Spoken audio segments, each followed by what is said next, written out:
Taste the Daily.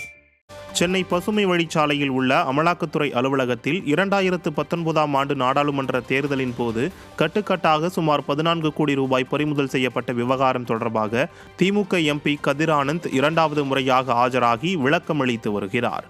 இது தொடர்பான வழக்கின் பின்னணியில் வருமான வரித்துறையினர் சோதனை நடத்தி பல்வேறு ஆவணங்களை கைப்பற்றினர். இதனைத் தொடர்ந்து கடந்த 2ஆம் தேதி முதல் 4 நாட்கள் காட்பாடியில் உள்ள கதிர் ஆனந்தின் பொறியியல் கல்லூரி, அவருடைய வீடு, அலுவலகங்களில் நடத்தப்பட்ட சோதனையில் பல்வேறு டிஜிட்டல் ஆவணங்கள், பென்டிரைவ் உள்ளிட்ட முக்கிய ஆவணங்களை பறிமுதல் செய்து எடுத்துச் சென்றனர்.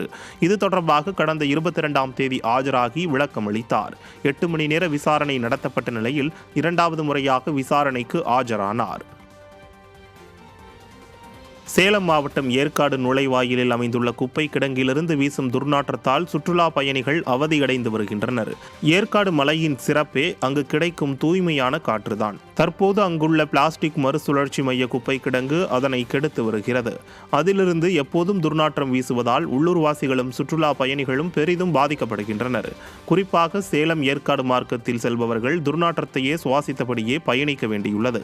மேலும் குப்பை கிடங்கை சுற்றியுள்ள 30க்கும் மேற்பட்ட விடுதிகளில் தங்கும் சுற்றுலா பயணிகளும் அவதியடைகின்றனர்.